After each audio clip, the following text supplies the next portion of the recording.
Oi, alunos, tudo bem com vocês? Hoje a gente vai falar sobre uma parte que é muito importante para o técnico de laboratório, que é a questão da biossegurança dentro do laboratório de análises clínicas. Quando a gente começa a estudar, principalmente as coisas voltadas para a área da saúde, a gente vai precisar compreender que o laboratório de ensino, o laboratório de pesquisa, ou o laboratório onde acontece a realização de exames, eles precisam que o aluno ele tenha uma certa maturidade para conviver com essa profissão.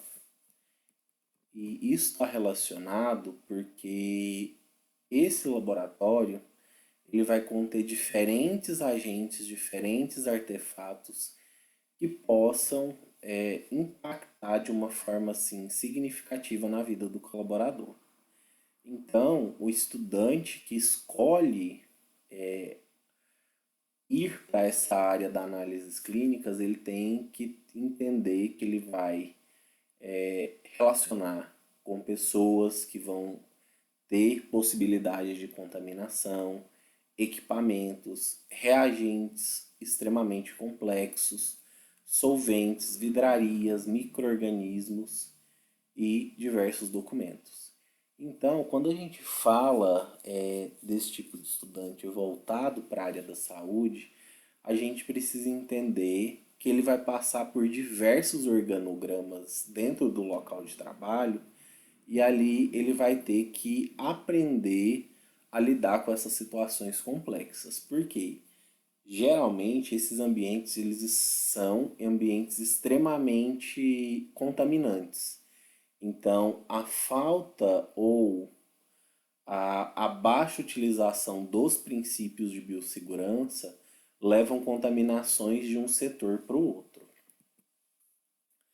Então, dessa forma, para evitar que esse aluno, que essa pessoa que está iniciando nessa profissão, estudando sobre a área da saúde, ela vai precisar entender que ela precisa evitar acidentes ou incidentes e evitar contaminação, tanto com os agentes biológicos, porque como a gente está voltado para a área da saúde, a gente vai ter muita contaminação, ou para os agentes químicos, que são os reagentes que a gente utiliza dentro desse laboratório. Então, para que a gente tenha um cuidado mais recíproco a respeito de como funciona ou de como funcionará esse laboratório, foi instituído algumas práticas que a gente considera de boas práticas laboratoriais, conhecidos como BPL. O que esse BPL vai fazer? Ele vai administrar normas para que a gente tenha segurança e a gente consiga lidar com todas essas informações e além da gente lidar com essas informações para que a gente evite as contaminações ou que a gente transmita a contaminação de dentro do laboratório para fora do laboratório ou uma contaminação de fora do laboratório para dentro do laboratório.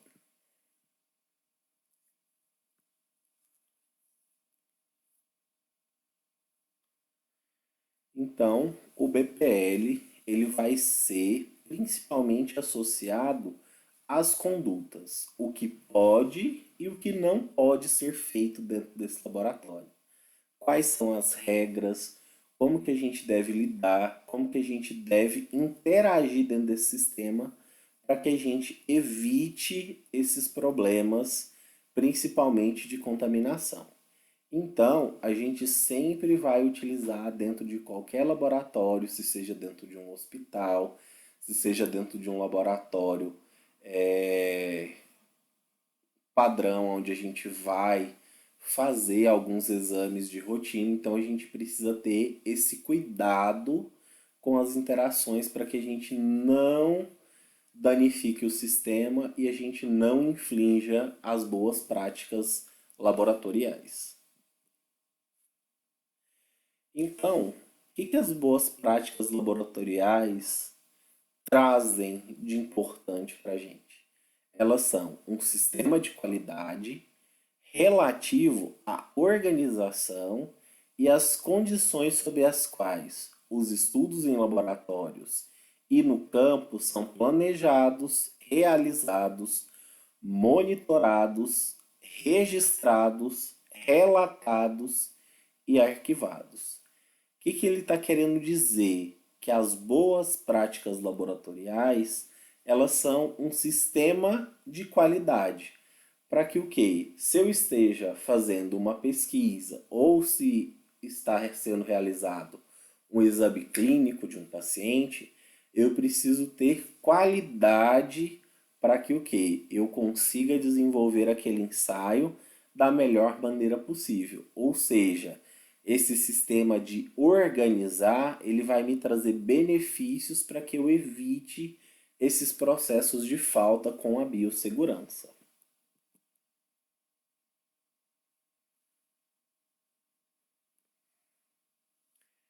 O conceito de BPL, ele vai abranger não só os laboratórios, ele vai abranger de uma forma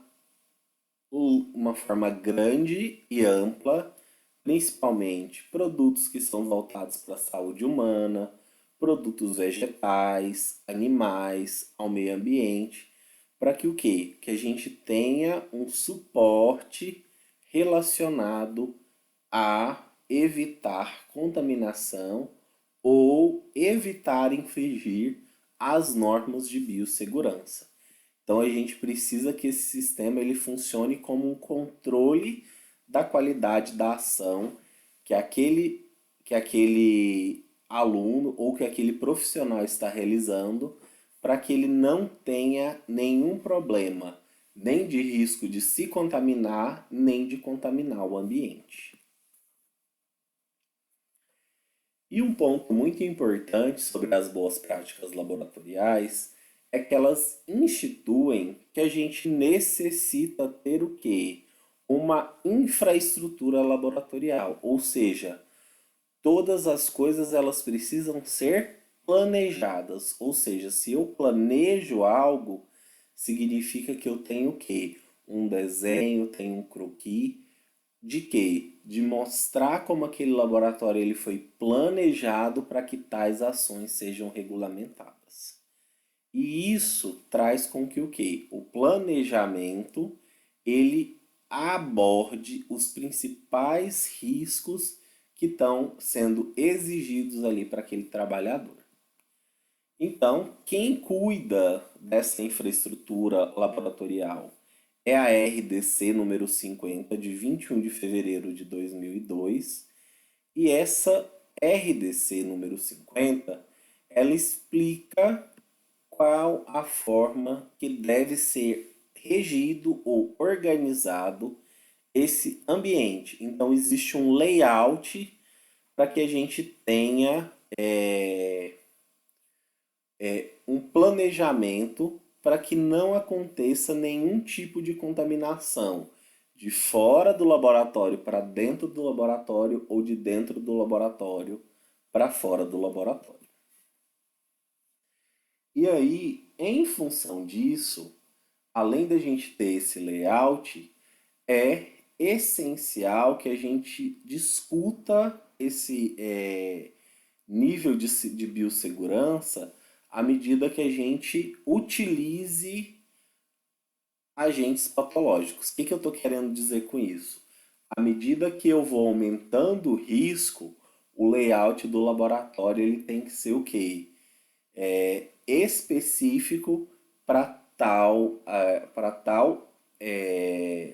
ele tem que ser específico para tal relação com aquele agente que eu estou trabalhando. Então, se eu manipulo algo simples, eu tenho equipamentos que comportem aquele algo simples.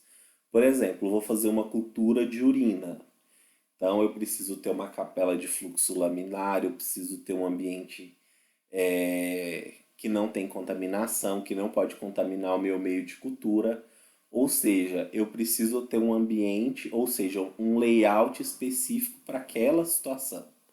Agora, se eu estou num laboratório onde eu faço pesquisa, quero encontrar uma vacina, quero encontrar um novo medicamento para que eu controle um tipo de vírus ou um tipo de bactéria, eu já tenho que ter uma biossegurança maior. Então, tem que ter um espaço, ou seja, um layout que seja adaptável a cada situação de risco que aquele colaborador ele vai ser submetido. Então a gente tem os laboratórios biossegurança de nível 1, que é o que a gente chama de baixíssimo risco de segurança. Então não é aquele tipo de laboratório que vai causar nenhum problema para aquele indivíduo. Geralmente ele é um baixo risco para aquela pessoa que está manipulando, e geralmente ele não causa doença. Então, o que é um laboratório de biossegurança nível 1? É um laboratório onde eu vou ter uma bancada para estar realizando os experimentos, eu vou ter uma autoclave para estar fazendo a inativação desses micro-organismos, eu preciso de vestimentas adequadas, eu preciso de uma pia, uma porta com identificação aonde existe um controle de acesso dentro desse laboratório, um coletor de resíduos e armário com as vidrarias e os equipamentos de proteção individual.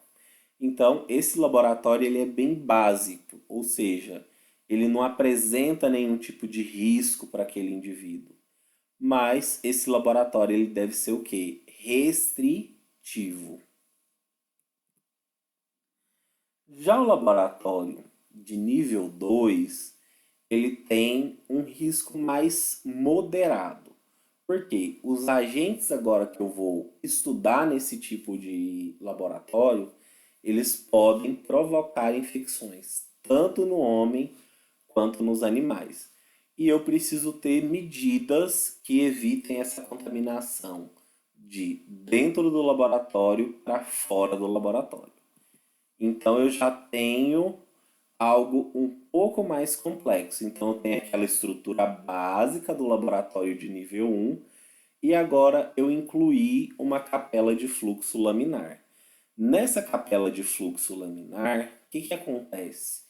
Essa capela ela serve para evitar a disseminação dentro do laboratório desses agentes patológicos que podem causar doenças. Então, é uma estrutura muito semelhante, porém é uma estrutura mais elaborada. Então, eu tenho um nível de segurança um pouco maior. Já quando eu falo de um laboratório de nível 3, eu já estou falando de algo que pode contaminar a comunidade. Então, ele tem um risco mais alto, tanto para o indivíduo que está fazendo a manipulação, quanto para a comunidade. Geralmente, esse tipo de contaminação ele pode acontecer principalmente por via respiratória. Então, esse tipo de laboratório, ele é mais elaborado e ele tem um cuidado maior para aquele indivíduo que está fazendo essas manipulações.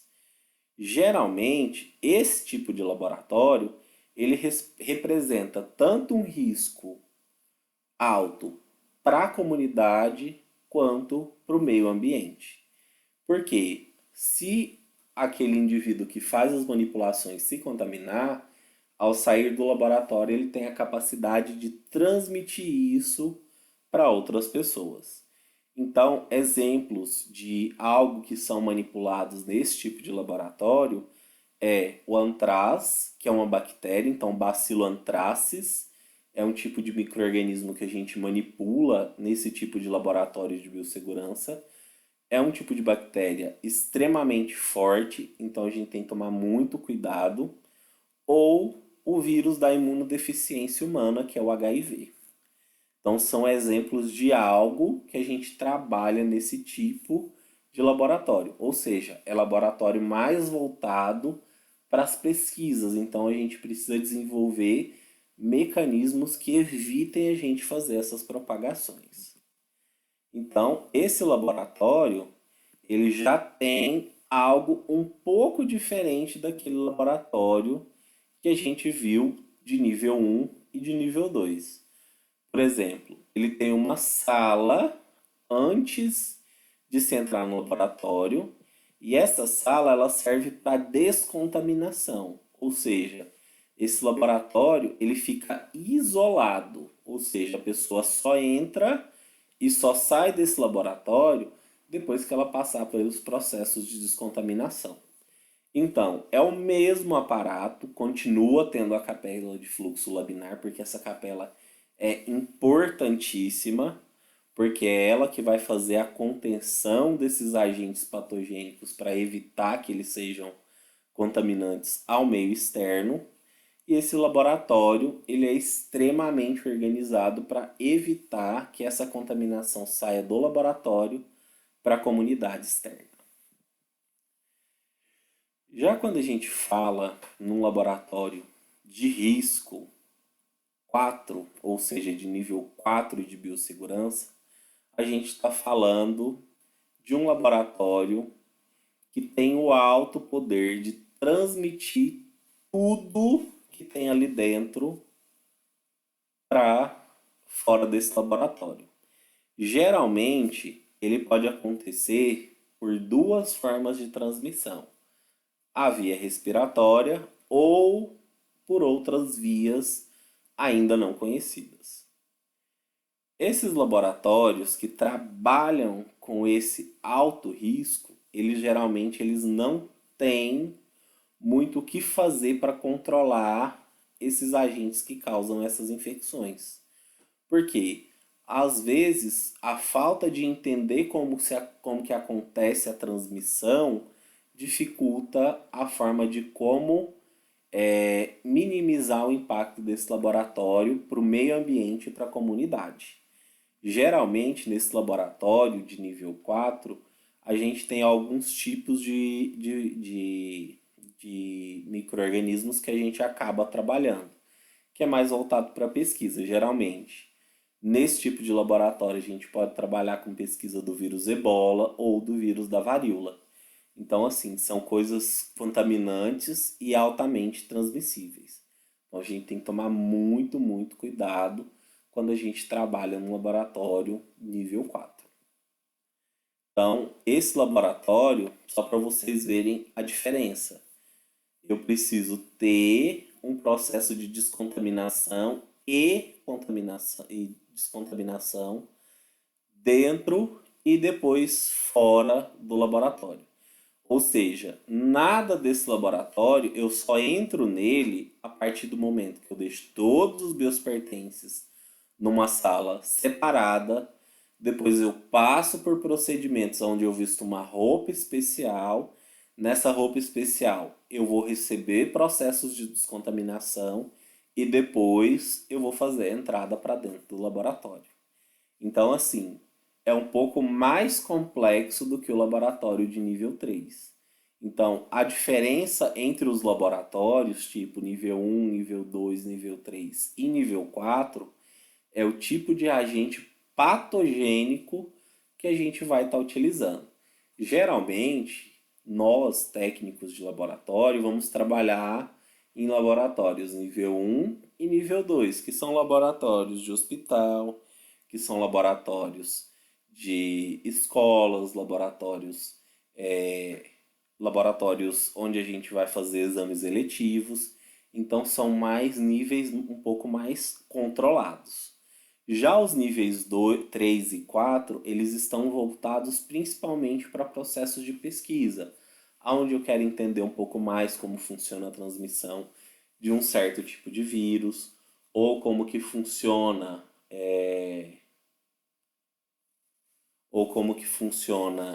os mecanismos, como que eu inativo, qual que é a melhor medicação para aquele determinado microorganismo. Então, esses laboratórios estão muito envolvidos com pesquisa, beleza? E agora a gente vai falar um pouquinho sobre os equipamentos e os materiais e os reagentes que a gente pode encontrar nos laboratórios, tanto de nível 1 quanto de nível 2. Então, todo laboratório, para que ele funcione, ele tem equipamentos, ele tem vidraria, ele tem reagentes. E esses equipamentos, eles são instalados de uma certa forma que a gente minimize o impacto para que aquele equipamento ele não sofra nenhum defeito. Então, geralmente, eles são instalados numa rede elétrica mais limpa. A gente tem que ter eles num ambiente onde não tenha vibrações, não tenha tanta corrente de ar, não tenha incidência de luz solar, porque alguns reagentes eles acabam se degradando quando eles interagem com a luz, e eles têm que ser um pouco livres de umidade e de calor. Para que esses equipamentos eles funcionem de uma forma correta, a gente precisa ter um procedimento operacional padrão, onde esse procedimento operacional padrão ele visa como esse equipamento foi validado, como que ele foi qualificado, a calibração, a forma de manutenção, para que a gente tenha um prolongamento sobre a vida útil desse tipo de equipamento. Um dos equipamentos que a gente costuma muito ver dentro do laboratório é o que a gente chama de capela de exaustão. A capela de exaustão ela é muito parecida com a capela de fluxo laminar. A diferença é que a capela de fluxo laminar ela tem alguns artifícios para evitar as contaminações biológicas. Então, as capelas de exaustão elas são o que a gente chama de equipamentos de proteção coletivo e elas são de uso obrigatório dentro de qualquer tipo de laboratório. A função básica delas é atuar principalmente eliminando qualquer tipo de impureza, de gás, de microorganismo que possa interagir com aquela reação ou possa interagir com aquela pessoa que está manipulando. E qual que é a função básica? O processo de exaustão. Então ela tira de dentro do laboratório e joga para o meio ambiente. Como a gente vai trabalhar com laboratórios do tipo nível 1 e nível 2, não tem muito problema da interação do que está no laboratório acabar indo para o meio ambiente. Mas assim, geralmente a gente escolhe equipamentos que são um pouco mais restritivos, são bem mais amenos para que não prejudiquem tanto o meio ambiente. Porque hoje o mais interessante de qualquer tipo de processo ou de procedimento do laboratório está relacionado com o menor impacto ambiental. Então, essa é uma capela de exaustão. Essas capelas de exaustão elas têm um vidro de proteção para que a gente faça qualquer tipo de reação e evite que essa reação, ela, caso aconteça algum incidente, esse incidente gerar um acidente. Então a gente tem botões onde a gente liga a luz, onde a gente liga a exaustão. Geralmente aqui pode ter algum sistema de abastecimento de água. Geralmente ela é forrada com PVC para que a gente evite que as vidrarias se quebrem e tudo mais e aconteça alguns acidentes. Então essa seria a estrutura básica de uma capela de exaustão. Uma coisa muito interessante sobre a capela de exaustão é que a gente tem que tomar cuidado com o posicionamento, principalmente dessa janela aqui, que existe um limite para que ela evita que as coisas que estão no interior dela saiam e acabem afetando o operador, aquela pessoa que está fazendo aquele processo de manipulação. E a gente tem, além das capelas de exaustão, a gente tem as capelas que a gente chama de segurança biológica, que são as capelas de fluxo laminar. Que elas vão permitir com que a gente tenha um ambiente sempre estéreo para que a gente consiga trabalhar de uma forma extremamente significativa e de qualidade quando a gente acaba fazendo a manipulação desses agentes biológicos. Então, existem diversas capelas de fluxo biológico. Cada uma delas existe um funcionamento extremamente específico.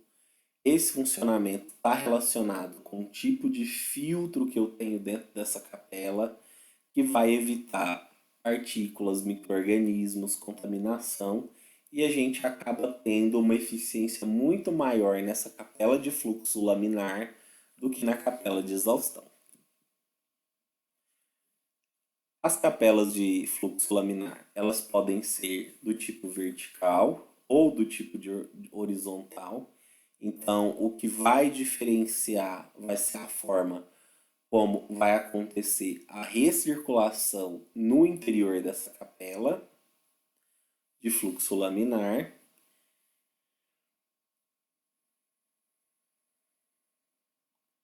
E a gente, além da gente ter a capela de exaustão, a capela de fluxo laminar, a gente pode ter as câmaras de segurança biológica ou cabines de segurança biológica. A diferença entre as capelas é que ela vai ter o quê? Uma proteção maior para aquela pessoa que está operando aquele produto e o que vai ser encaminhado para o meio ambiente. Então, se a gente pensa de uma forma mais equivalente sobre a qualidade do meio ambiente, a gente tem que entender que esse tipo de cabine de segurança biológica ela tem uma efetividade maior do que a capela de exaustão e do que a capela de fluxo laminar.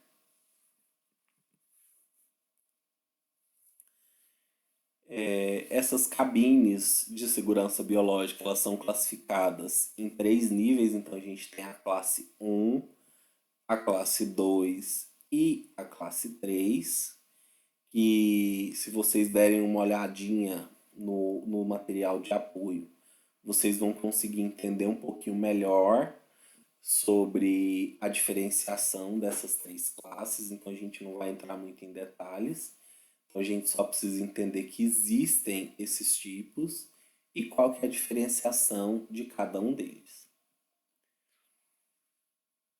Aqui no Brasil, geralmente utiliza-se mais as cabines de segurança do tipo A1 e elas são utilizadas em função de quando eu tenho alguns reagentes que são muito tóxicos ou extremamente voláteis e esses que podem acabar sendo eliminados para o ambiente com aquela pessoa que está manipulando e a gente evita que aconteça algum acidente com essa pessoa.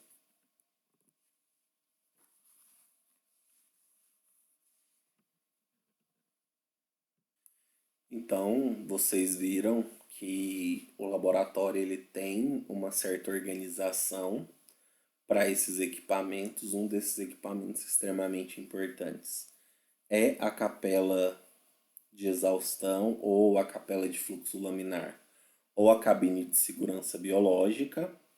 E agora a gente vai falar a respeito dos materiais e dos reagentes.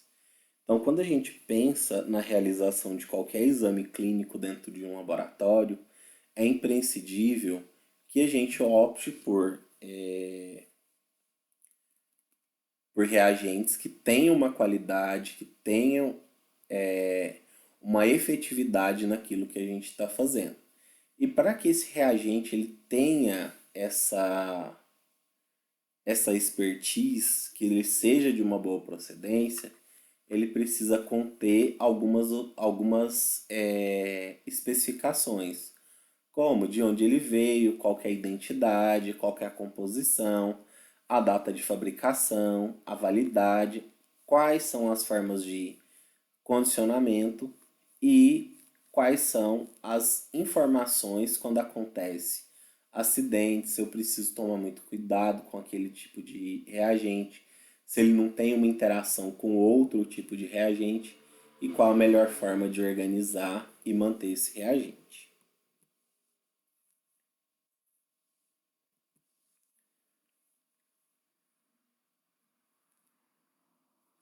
Então, como eu estava falando para vocês, existe diversas regras, diversas normas, e essas normas existem para que a gente tenha uma boa estocagem e uma boa armazenagem desses reagentes para que a gente siga as instruções, principalmente técnicas que aquele fabricante faz aqueles reagentes e a regulamentação a respeito de cada órgão que acontece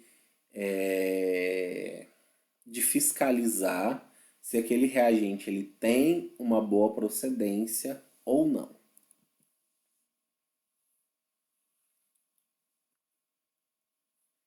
E um ponto muito significativo desses reagentes e dessa segurança que o laboratório precisa é a gente entender sobre a sinalização que existe no laboratório para que a gente não cause nenhum acidente, para que a gente não manipule nenhuma substância de uma forma incorreta e que aquela forma incorreta acabe prejudicando outras pessoas que trabalham e compartilham aquele ambiente. Então, a gente tem algumas sinalizações que são extremamente essenciais, como por exemplo, a sinalização de um piso molhado, choque elétrico, de proibido fumar, de radiação, que a gente tem que tomar muito cuidado, principalmente em hospitais que tem raio-x. Então a gente tem que ter equipamentos de proteção específicos para que a gente não tenha contaminação com esse tipo de fonte de radioativa. Além disso, eu tenho a sinalização representando que existem vários perigos, aonde tem extintores, que aquela substância ela pode ser tóxica ou que ela pode ser corrosiva, que ela é nociva ou pode ser inflamável, ou ela pode ser explosiva, ou aquela substância é extremamente oxidante. Então, essa simbologia, o que ela vai fazer? Ela vai trazer uma certa forma de segurança para aquele operador, ou seja, ele precisa estar de uma certa forma familiarizado com essa situação, com essas plaquetas, com esses sinais, para que ele não tenha nenhum tipo de acidente. Então, essa sinalização, ela tem essa regulamentação e ela serve principalmente para que a gente evite acidentes e a gente mostre quais são os equipamentos essenciais para a segurança daquele colaborador. E uma coisa muito importante sobre essa simbologia, que ela é uma simbologia padrão, então é uma norma que se a gente estiver aqui no Brasil, a gente vai conseguir ver essa norma de forma extremamente semelhante se a gente for para os Estados Unidos, se a gente for para a África, se a gente for para a Europa, porque é um sistema de padronização internacional.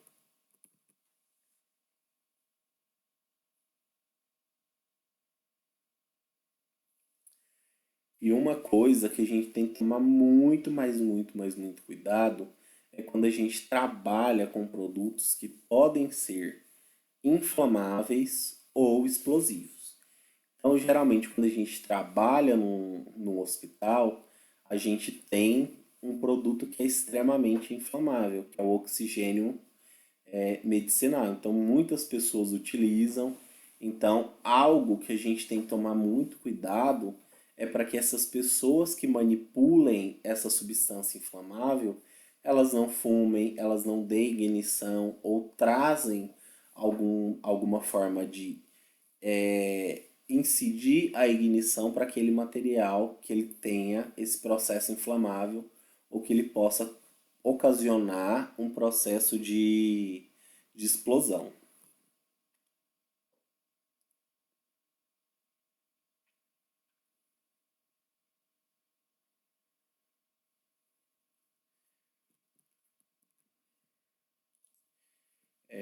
Agora, mudando um pouquinho de assunto,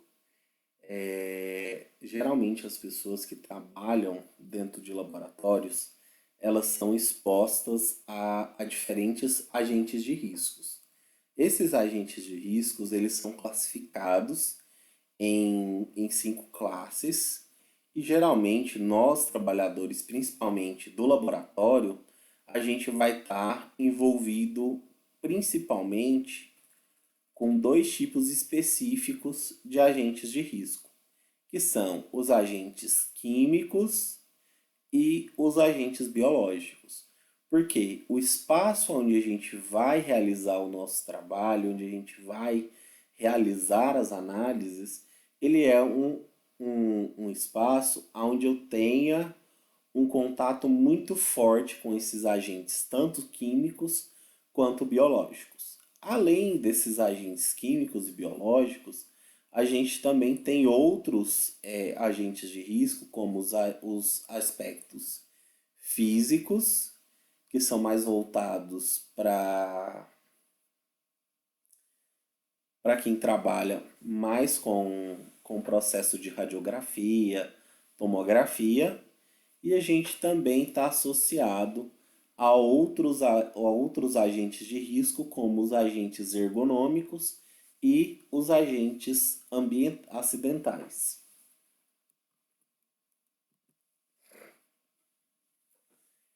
Como eu falei para vocês durante toda a nossa aula, o laboratório, além dele ter as seguranças que a gente mostrou em cada momento, ele também tem que ter o que a gente chama de contenção laboratorial. O que seria uma contenção laboratorial? É uma contenção que serve para evitar que aquele ambiente que esteja contaminado ou que ele tenha algum risco de acidente, ele seja o que? Impactante ou para os colaboradores ou para a comunidade. Então a gente acaba tendo uma barreira de contenção laboratorial, onde a gente vai minimizar de uma forma bem impactante a redução de qualquer tipo de acidente. E o essencial dessa contenção laboratorial é proteger principalmente os profissionais dessa equipe. A gente tem as contenções primárias ou as contenções secundárias. Quando eu falo de contenção primária, é uma barreira que o colaborador está sempre em contato com ela. Então, essa barreira primária, ela está voltada à proteção contra o ambiente interno, ou seja, voltada principalmente para a saúde do trabalhador. Já a contenção secundária, ela está relacionada com o quê? Com a proteção do ambiente externo ao laboratório. Então a gente precisa ter mecanismos que evitem a contaminação de dentro do laboratório para fora do laboratório. O que eu conheço como contenção primária? São os equipamentos de proteção individual, que a gente dá o nome de EPI, ou os equipamentos de proteção coletiva, que a gente dá o nome de EPC. Dentro dessa contaminação dentro dessa contenção laboratorial que a gente tem, que são as contenções primárias, a gente tem o jaleco. O que seria o jaleco? O jaleco, ele é uma barreira principalmente voltada para qualquer tipo de agente que está ocasionando ou possa prejudicar esse trabalhador. Então, ele pode ser ou de fibra ou de algodão, e geralmente ele tem que ser de um material não inflamável. Porque se o colaborador ele mexe com algo que seja inflamável, esse material do jaleco dele não pode, de forma alguma, incendiar. Porque se ele incendiar, ele vai estar trazendo riscos para aquele colaborador. Outra contenção que a gente tem são as máscaras ou os protetores faciais. Eles vão servir principalmente para a gente proteger as vias aéreas superiores.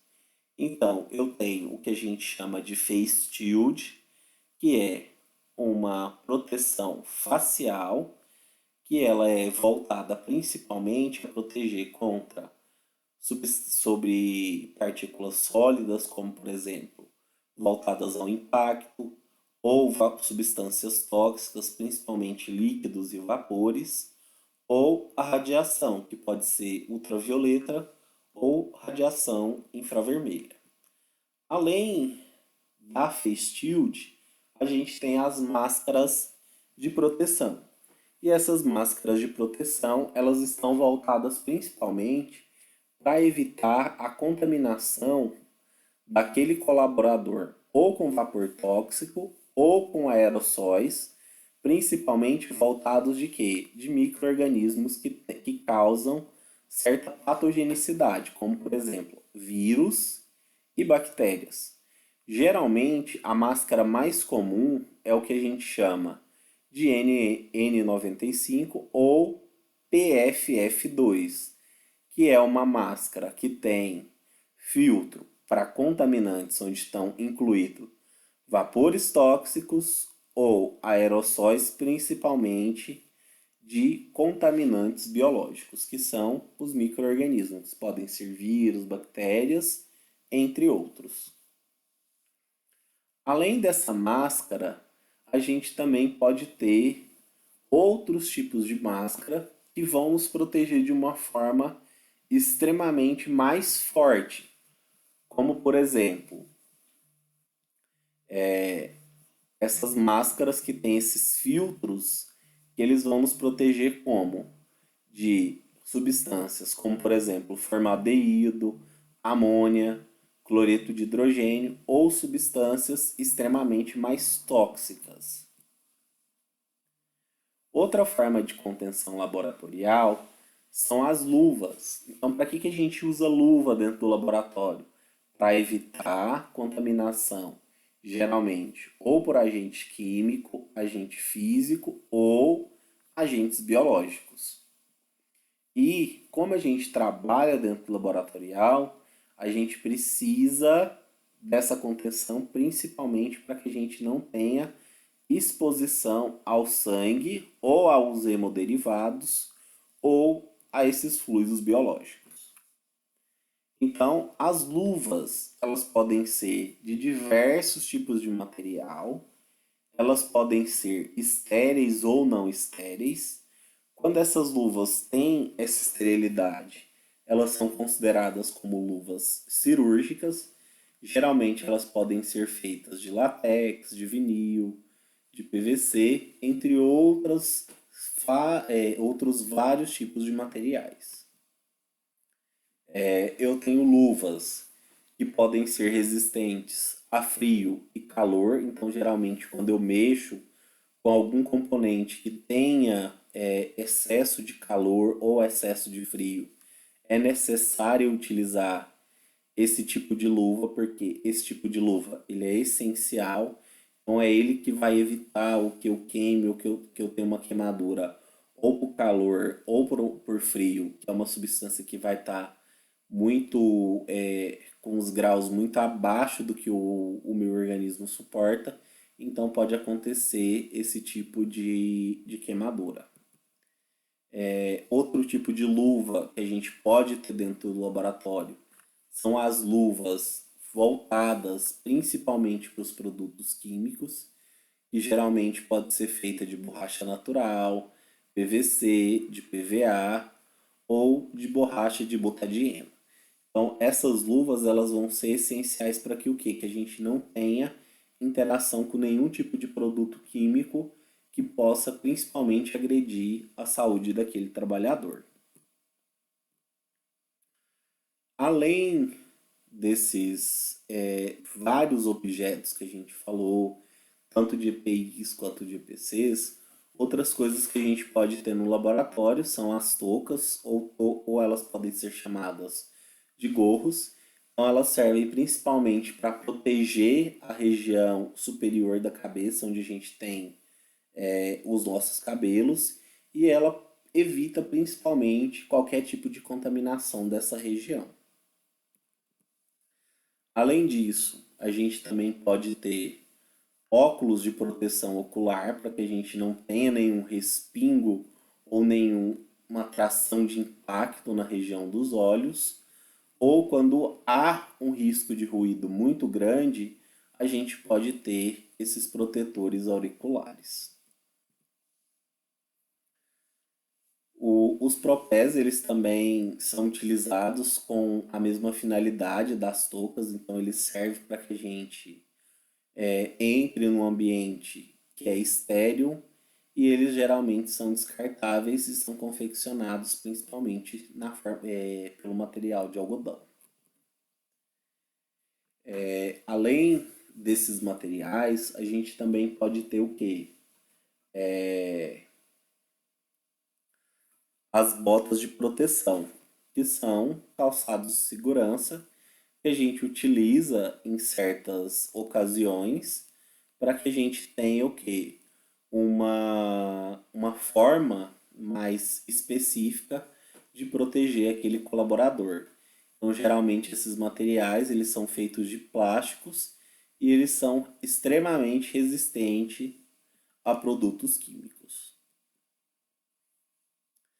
Já falando um pouco sobre os EPCs, que também são contenções laboratoriais, a gente tem o chuveiro de emergência e o lava-óleos, que são essenciais dentro de um laboratório, porque a partir do momento que aquela pessoa ela tem uma interação com algum produto químico que caiu no corpo ou caiu no rosto, ela tem aí uma forma de evitar que aquilo gere principalmente um dano permanente. Então, o chuveiro ele serve principalmente quando aquela pessoa ela tem algum produto que respingou na parte corporal, e o lava-óleo serve principalmente quando há o respingo de qualquer substância na região dos olhos.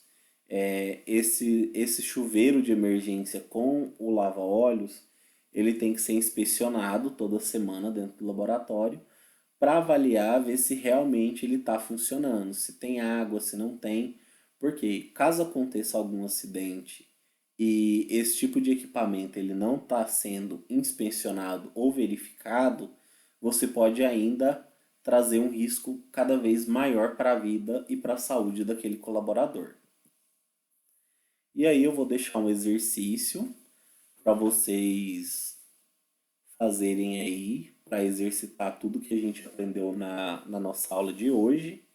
Espero que vocês tenham gostado e até a nossa próxima aula.